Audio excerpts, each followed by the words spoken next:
o Lula escolheu o desembargador Carlos Pires Brandão, do TRF1, Tribunal Regional Federal da Primeira Região, para uma das 2 vagas de ministros do Superior Tribunal de Justiça, o STJ, que são vagas que estão abertas. Brandão é um nome apoiado pelo ministro Cássio Nunes Marques, do STF, e pelo governador do Piauí, Rafael Fonteles, do PT. Cássio Nunes Marques é aquele que foi o primeiro a ser indicado pelo Jair Bolsonaro ao Supremo Tribunal Federal. E o magistrado Carlos Brandão foi escolhido por Lula após o STJ montar 2 listas com 3 nomes. As indicações precisam ser sabatinadas, os indicados, né? E elas vão ser votadas pelo Senado.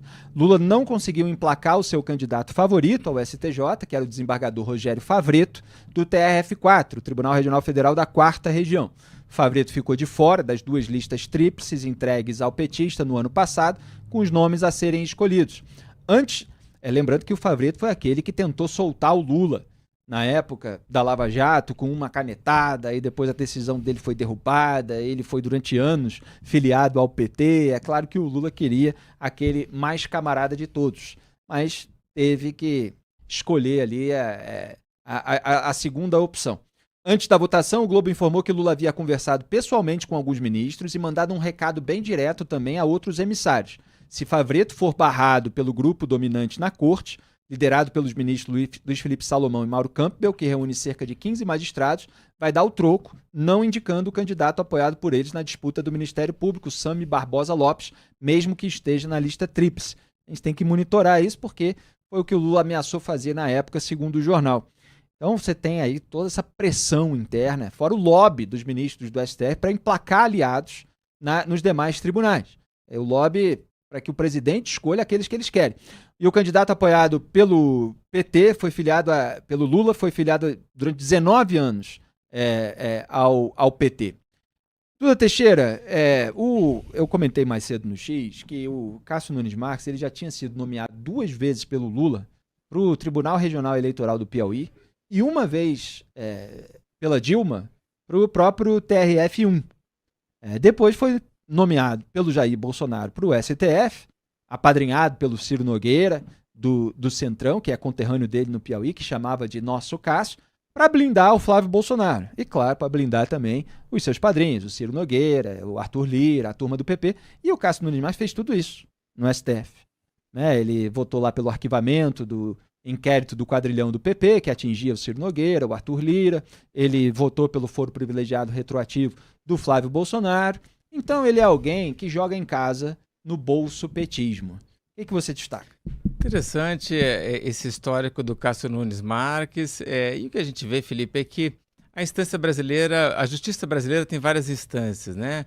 E à medida que você vai subindo nessas instâncias, maior é a participação da política nas escolhas, né? Se um juiz quer ser promovido para as instâncias superiores, mais ele vai ter que contar com esse tipo de indicação, mais ele vai ter que fazer lobby, mais ele vai ter que visitar bastidor de político, o que é lamentável no Brasil, né? E aí o exemplo máximo da politicagem hoje é o Supremo Tribunal Federal, o STF.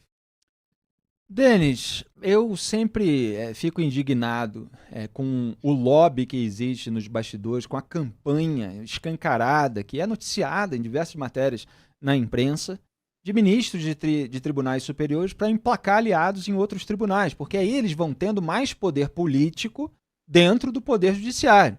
Eu sempre relembro aqui a entrevista histórica dada pela Eliana Calmon, ex-ministra do STJ, contra o filhotismo, contra isso de juízes poderem julgar clientes das suas esposas, dos seus filhos, em que ela falava que as mulheres, assim como, eventualmente, os filhos, eles ficam com poder econômico no escritório de advocacia, contratado por empresários bilionários, enquanto os maridos, os pais, ficam com poder político dentro do poder judiciário, que não é um poder restrito à própria caneta, não é restrito à própria corte, onde eles têm colegas, mas se expande com esses tentáculos de aliados em outros tribunais. O que você destaca?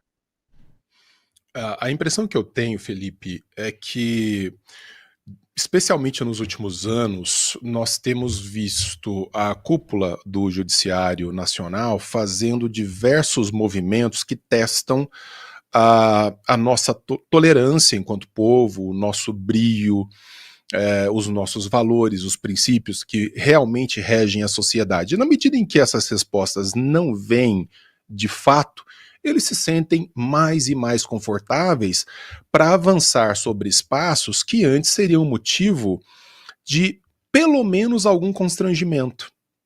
Então, aquilo que antes era motivo de algum constrangimento, de alguma vergonha, de dizer, olha, tudo bem, mas não a esse ponto, de repente começa a ser normalizado. E isso me preocupa sobremaneira. Se é que as instâncias inferiores, que são tecnicamente mais cuidadosas, até pela sua forma de ingresso na carreira, que elas comecem a se sentir mais confortáveis. Olha só, tá todo mundo feliz da vida aqui, Ele concordando sempre comigo. aparece no clímax. Sempre, eu vou mostrar logo aqui, que se sintam mais confortáveis exatamente para começarem a se desviar no modo como sentenciam para uma dimensão mais política. Isso seria péssimo, já tem sido péssimo em alguma medida. Exemplo, eu citei isso quando eu falei e teve colunista de jornal falando exatamente a mesma coisa depois, que o Gilmar Mendes ele fez uma patrulha ali contra o repórter Rubens Valente, que se baseou em documentos e relatórios oficiais para escrever um livro com várias menções de episódios e informações inconvenientes para o Gilmar Mendes, entrou com um processo contra ele e seus coleguinhas lá de uma turma no Supremo Tribunal Federal acabaram endossando a condenação ao pagamento lá de centenas de milhares de reais.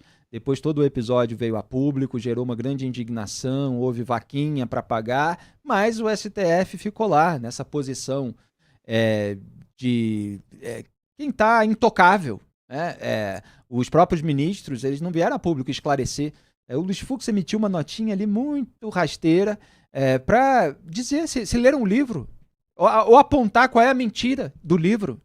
Então você tem uma condenação que não tem sequer uma argumentação sólida. E aí a gente viu dias atrás, na primeira instância, uma condenação a uma colunista do jornal Zero Hora e ao jornal, a uma multa de R$600 mil. Você tem aí pessoas que cometem crimes bárbaros e têm multas muito menores por ter publicado uma informação verdadeira sobre a remuneração acima do teto constitucional de uma desembargadora, que foi presidente do Tribunal de Justiça do Rio Grande do Sul. Então você vê aí que você tem juízes na primeira instância, eventualmente na segunda, que vão seguindo aí o mau exemplo que vem lá de cima. Duda Teixeira. A impressão que fica é que o brasileiro está meio que desprotegido nessa seara, né? A qualquer momento você pode, um jornalista ou algum influenciador, alguém que tenha importância nas redes sociais, às vezes nem que tenha importância, né? Qualquer pessoa pode ser punido por alguma coisa que escreveu, um livro que publicou. O Gilmar Mendes, que citou, já entrou em processo contra outros jornalistas também, acho que a Mônica Iose, que também que era apresentadora. O Flávio Dino foi lá tirar livros de biblioteca lá no Sul, acho que era acho que no Paraná, se não me engano. E é isso, né? E agora, por sorte, esses que estão nos Estados Unidos aí conseguem se proteger dessa censura porque estão sobre a primeira emenda. Mas aqui no Brasil, a gente, felizmente, parece que perdemos aquela garantia constitucional que a gente teve no passado. Vamos mostrar o nosso mascote, o Thales, está no colo do Denis Xavier. Thales, não é? Thales de Mileto.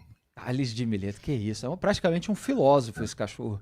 Thales de Mileto. Ele assiste tanta aula de filosofia que ele já sabe algumas coisas de filosofia. Tá aí. Mais consciente, mais culto do que muitos ativistas de rede social por aí.